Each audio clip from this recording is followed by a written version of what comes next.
Elizabeth. Hi, I'm Caspian. And we are just a mom and son who love making art together and wanted to share that with you.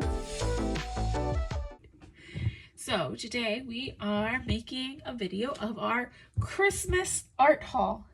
Yeah. All the things that I got for Christmas and comparing them to some of our old stuff and just trying out some new things. So the first two things that we will show you are two new sketchbooks. So this one was handmade, and so I'm really excited to use this one this year. And this one was purchased for me by my mother-in-law, and so I'm very excited to use these and to fill them up this year with all sorts of exciting projects. And then I also got some new Derwent push button travel pens. So they came in, I even already put one in my travel kit over here. They came in a couple different sizes. Some are very small. And then we also have a nice brush one here. So that's nice.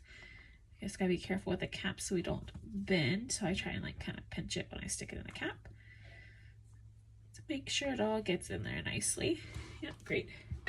And then we have two other ones. We have this one, which is slightly bigger. I think there was size 1, 2, 3. I don't know if that compares to regular sizes. And then we have this itty bitty one, which is probably what I will use today just as we're doing some swatching. So I'll just kind of set that over here for ourselves. Here, put at least that one over there for. And then we have some new Caran dash. So I already had some Caran dash and I've set some here, but I've expanded because I got new ones for Christmas with all sorts of new colors. And so we will be trying them. I've already kind of rearranged one's more travel-y with lots of colors.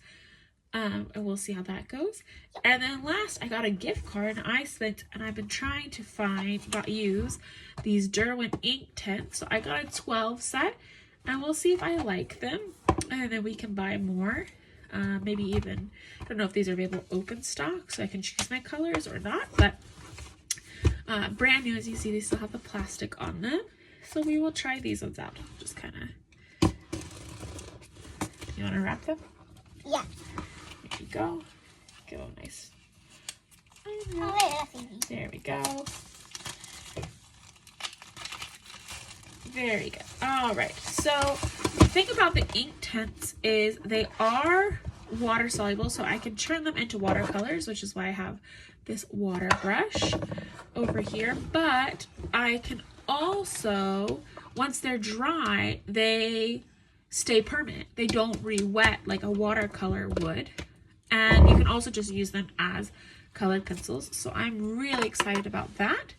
So without further ado, we'll go ahead and give it a go. I'll just kind of open that there. All right. No, we'll do it on this side. We'll use the back of the paper. All right. So we'll just kind of go in order. We have, this one is called, can you read it? Sun Yellow. Sun Yellow. All right, so I will, nice bright yellow there. And then I'll just do that one, which we can, goes on very opaque. And I'll kind of re-wet it here.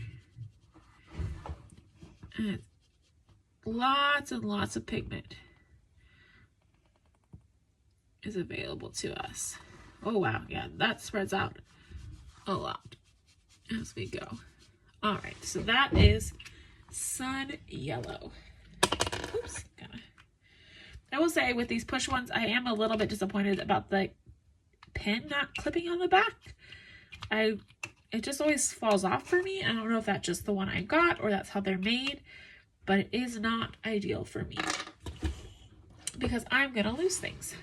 So that was Sun Yellow, which is still very bright. We'll see how it goes once it dries. And then our next one is Tangerine. So a very classic, almost primary color warm orange, and I'll just do one stroke for that one because I kind of think I went almost too much because there was so much pigment last time. So you can see really spreads. I'll just kind of pop on some more water there as well.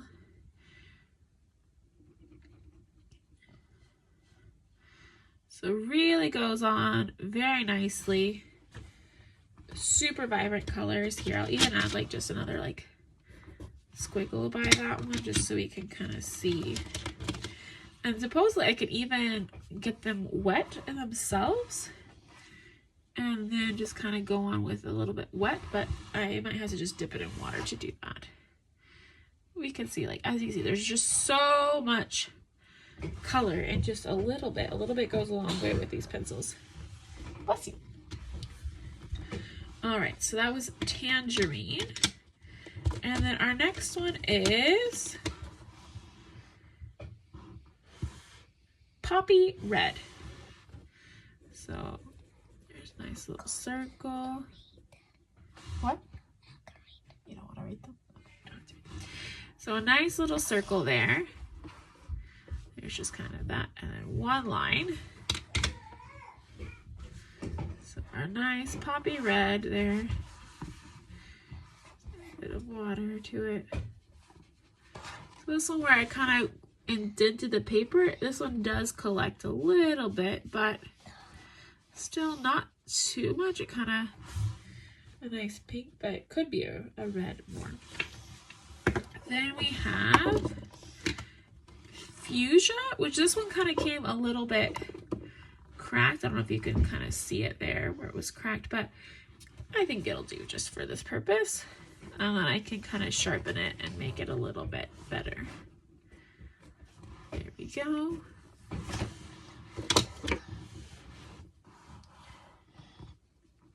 Oh wow, I really like the color on this one with it being wet. I like when I first colored on it, I was, as a pencil, it was okay, but I really like just the watercolor aspect on it.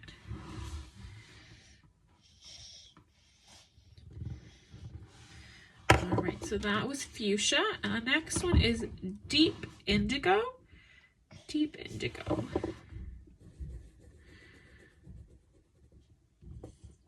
So it goes on like a dark purple with as a watercolor or as a pencil, and then kind of it still is a darker purple, but definitely brings out a bit more of the blue side to things with the water added to it. It's a really nice color as well. Yeah, it really is. Really nice. After that is Sea Blue, which I would expect to be like a green blue by its name. Sea Blue I always think to be greenish blue, but this one does not appear to be greeny blue. It just appears to be almost like your basic, yeah, your basic blue, primary color blue.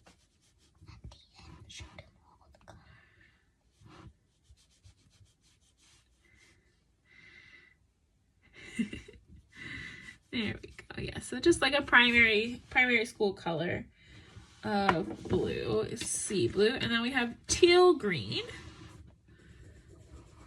Oh wow, this one is definitely more on the green side of things. And my big thing with color pencils is I do tend to press pretty hard with them.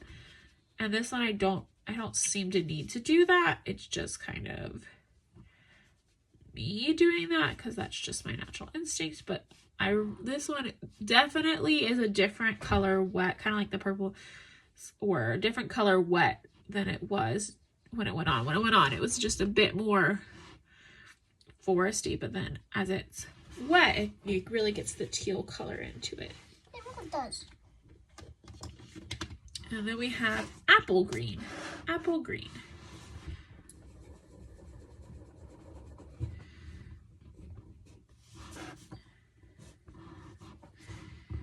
So let's see how Apple Green goes. A bit more water onto that. There we go. Okay, so when you draw with it, it doesn't give the appearance that it's gonna be. Let me just do a bit more over here just to kind of add some color. When you draw with it, it doesn't look like it's gonna be like a vibrant green, but then it just looks like a very grass green. But then when you paint with it, it does turn a bit more like a lime color, which I do like. It's very bright. Good for, you know, if you're trying to do a very vibrant drawing or like a sunny hillside. Oh, I didn't say what this one was. This one is called Leaf Green. And when I'm drawing with it, it looks very olive to it, but let's see how it looks when it's wet.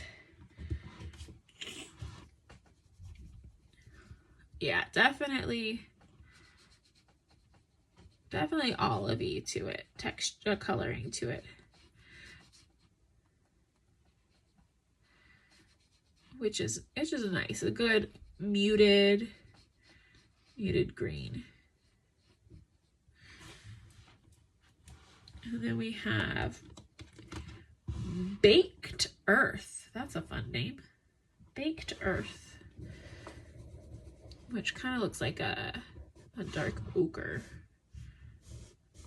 color.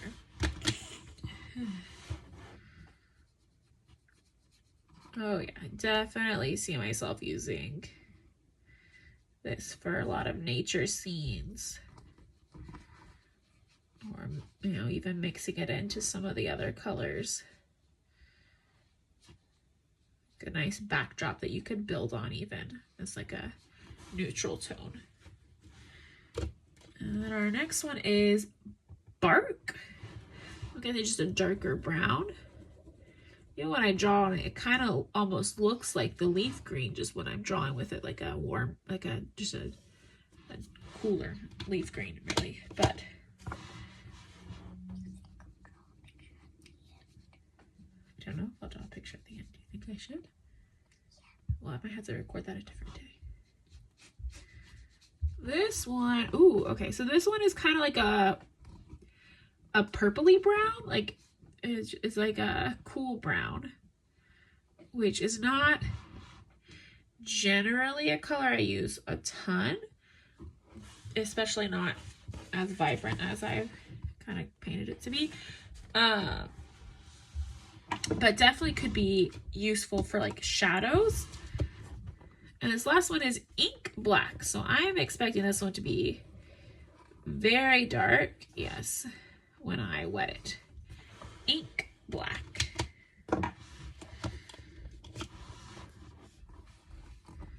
Oh yes, this is just very, very dark.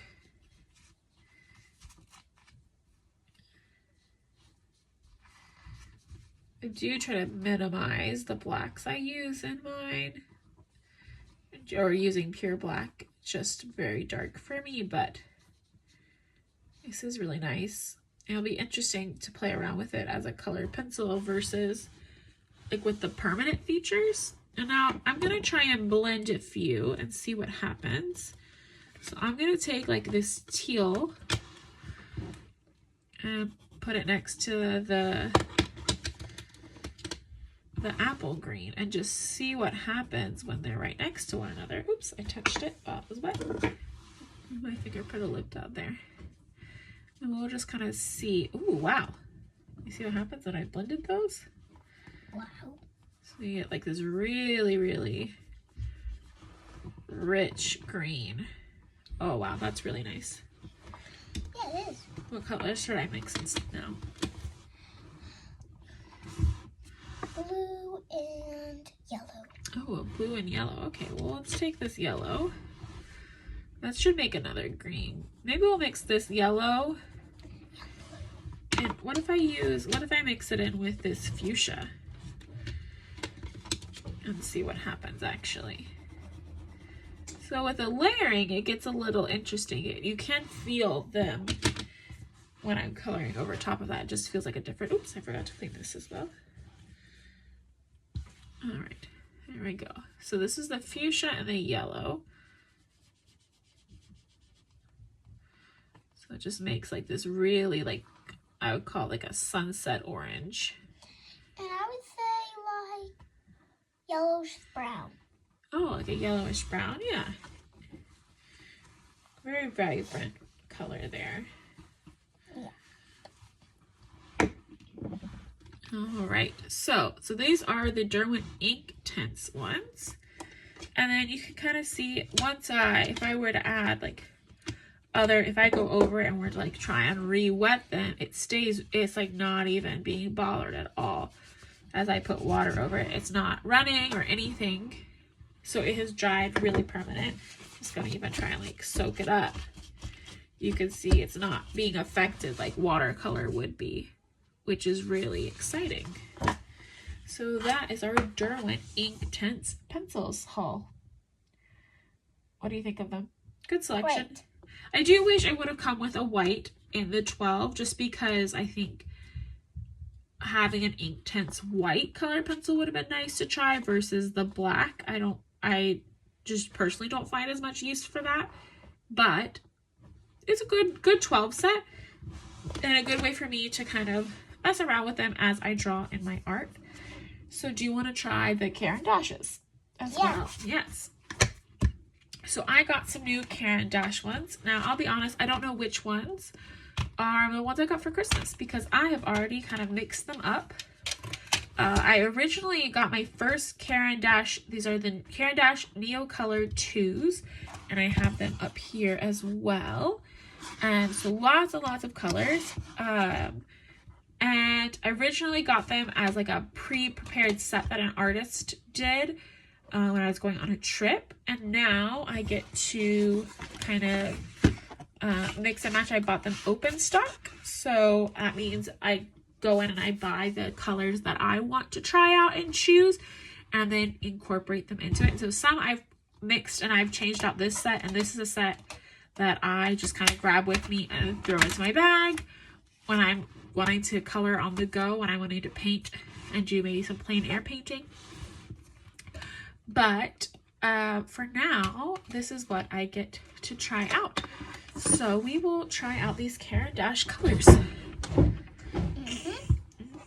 All right, so we will start with this one. This is the, oh, what do you want to do? Do you want to do the smearing of them?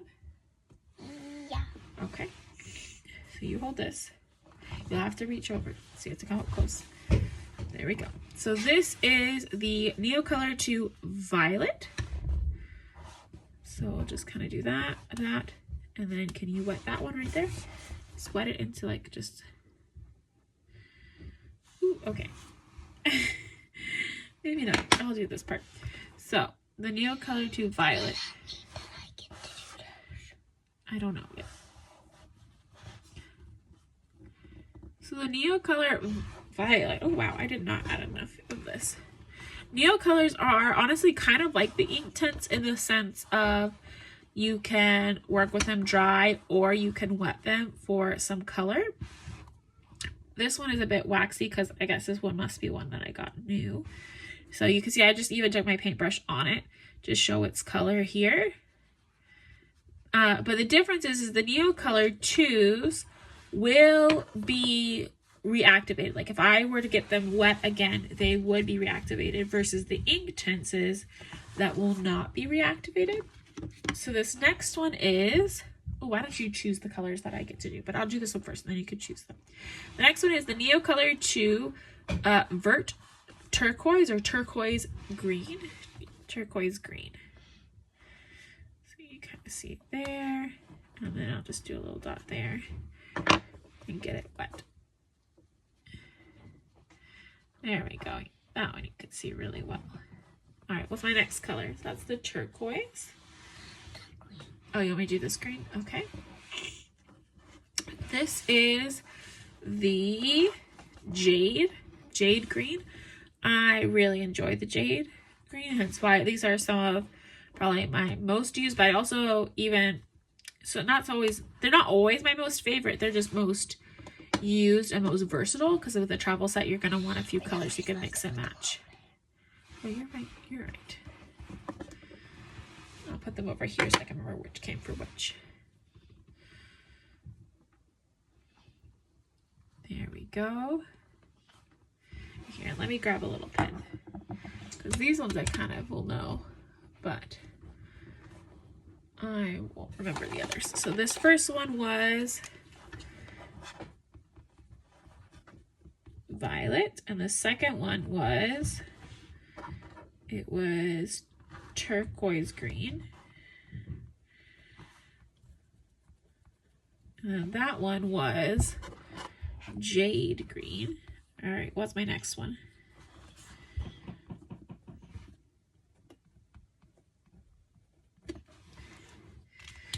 The next one is this one.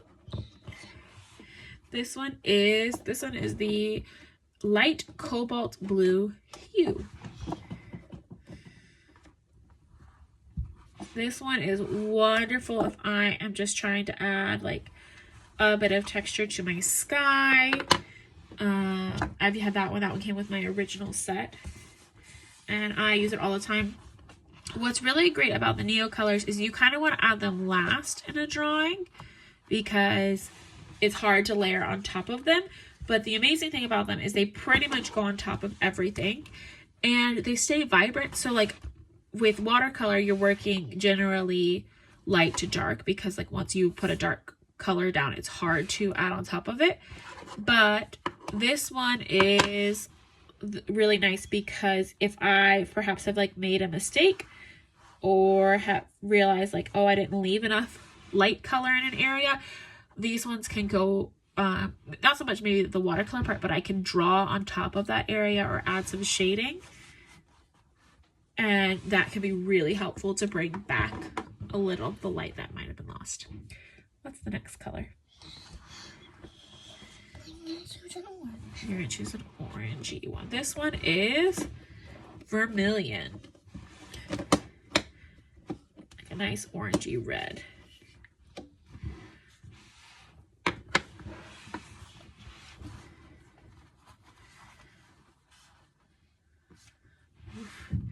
Always so bright. And I don't know, like I don't always use this one as like a natural color of things, but it's really nice to have as like a pop of, I spelled that wrong with 2 L's, but that's okay. All right, next is, what's next? You just be ready. You always be ready with the next one. You can pull them out for me. All right. This one is, is Crimson Alizarin. Alizarin.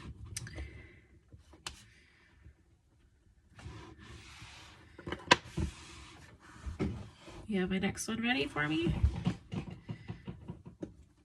Another lovely, lovely red.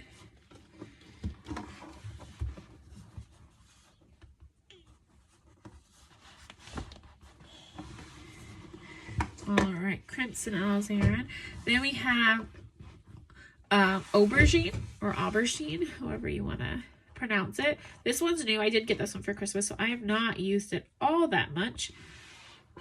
But it's kind of like a nice dark contrasty color for me to have in my travel palette. But then if I want to lighten it up, it's very similar to the violet, slightly warmer and deeper, I would say. But I can lighten it up with by adding some water. So that one was our aubergine. All right, next is, we have turquoise blue. So we had turquoise green up there, and this is the turquoise blue here.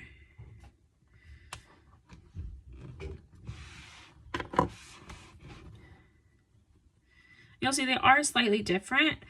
I find the turquoise blue to just be a bit more muted and a bit more like pastel colored of a blue versus the turquoise green. And again, that one really nice for maybe a more vibrant sky to incorporate in. And so that one was turquoise blue. That's what it was.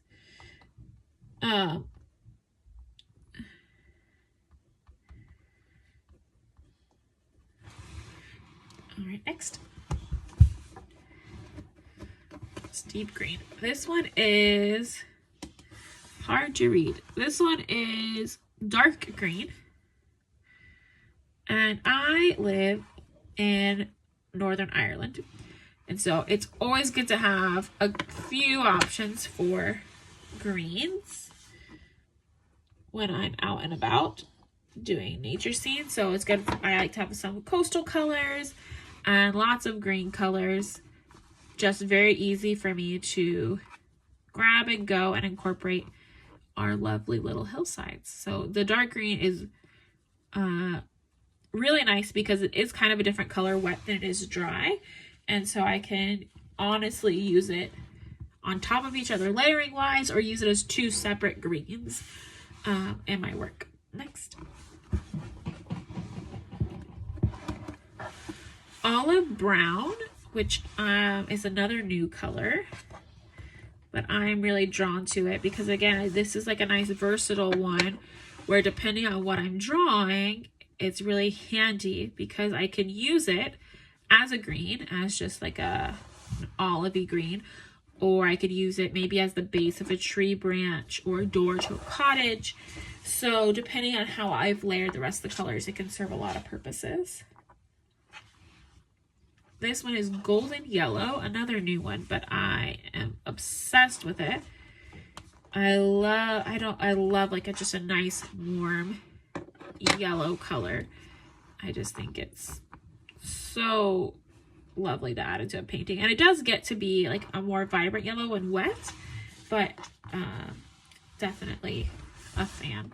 Oh, I forgot to write the last few.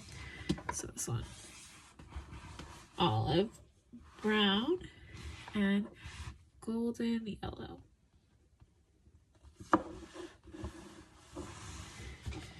And this one, again, when I was saying like you could layer light colors on top of dark colors when you're using the Caran dashes, this is one that I would do that a lot with, and it is Desert Rose. And so it's just like a nice peachy color that is just comes in really handy.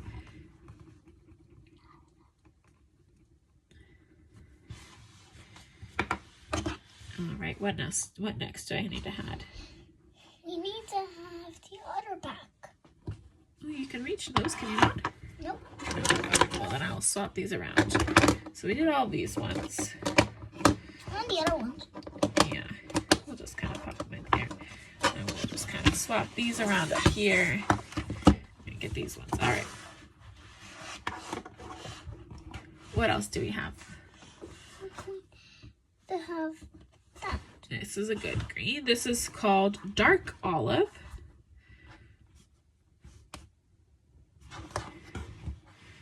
So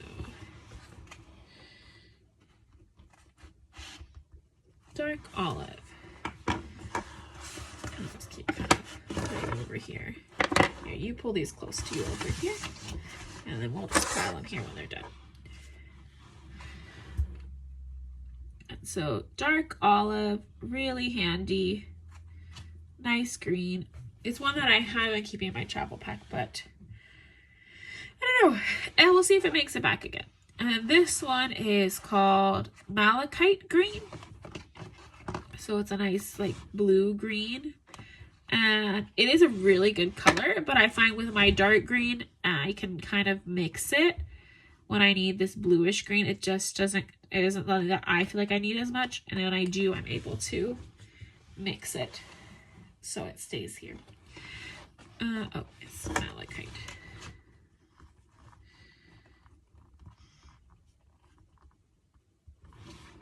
Then we have apricot, very similar. It's like a pinkier desert rose. Also really, really nice to have.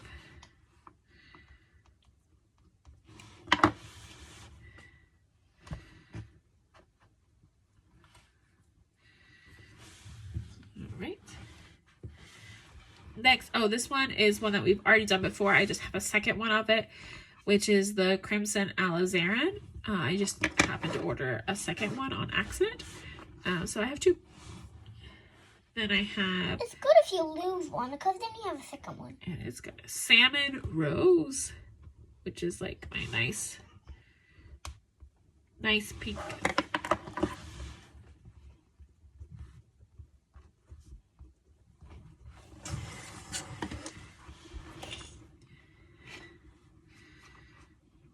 Right, we're gonna have to make another column, I think. Yeah, definitely. Definitely. On the other side. This one is called Scarlet. So we'll just make it.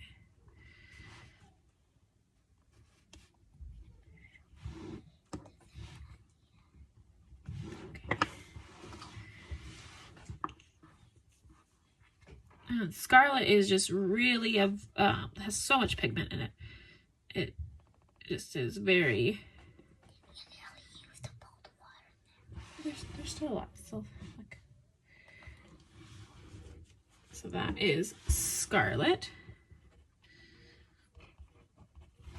And you'll see there's not a lot of like oh,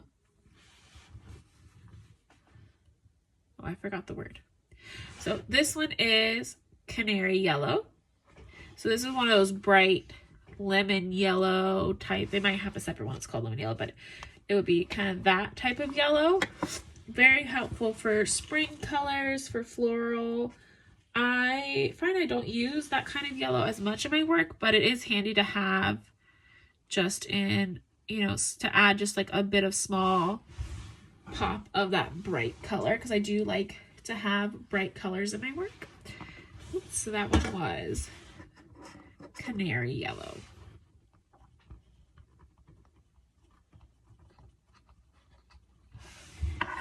And this next one is called Light Blue. So up here, you kind of, these first three that I kind of have right here in this new row are almost like a modified primary with our red, yellow, and blues. It's just another really lovely, gentle blue, very muted blue for this one. Classic light blue.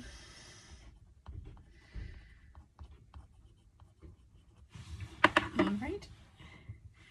And next we have the Prussian blue. So to kind of contrast that, a nice dark blue.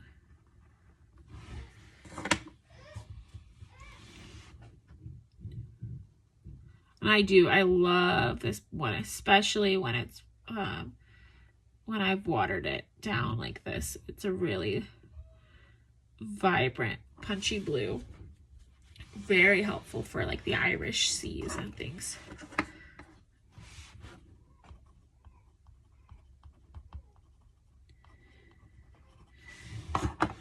What's my next one? And we have, this one is called Cinnamon. Just a nice name to have. So just a nice brown tan kind of color. Good for rocks and the seasides. And then our next one is, oh, let me put this one, Cinnamon. And then this one is Bronze, which is really nice because it's actually, probably hard to see, but this one actually shimmers. It has a shimmer in it. So it has some sparkle depending on the light. Let me see if I can get it to come out when it's, yeah. Kind of see a little better when I wet it. So it's very similar, like in shade to the Cinnamon, maybe slightly like warmer, but it does have a bit of a shimmer to it. So that can be very helpful. But if you don't want the shimmer, you just choose Cinnamon. And then this one is called Burnt Sienna. Kind of just a deeper brown, almost a redder brown than the others. Again, really helpful for neutrals in a scene. And then last but not least, oh here, this, we forgot to name this one, Burnt Sienna.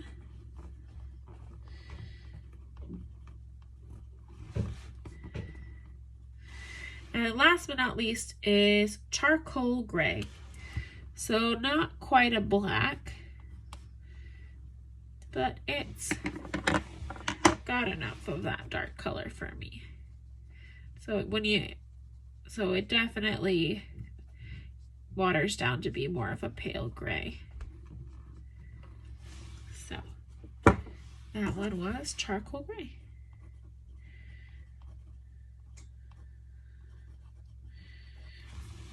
And with that, we have finished all of our NeoColor IIs. Let's put that down here. NeoColor IIs. Which color is your favorite? The blues. All the blues. All the blues are your favorite. They are. Lots of different blues. So that is really What's handy. your favorite? I think, I don't know, that's a really hard choice. I really am always drawn to the vermilion and probably the jade green. Almost the same. That means you like all the greens. Most of the greens. Yeah, they're really good. Yeah, and both of them are very good together. Yeah. Those two colors are very friends. Yeah. All right. That concludes today's video.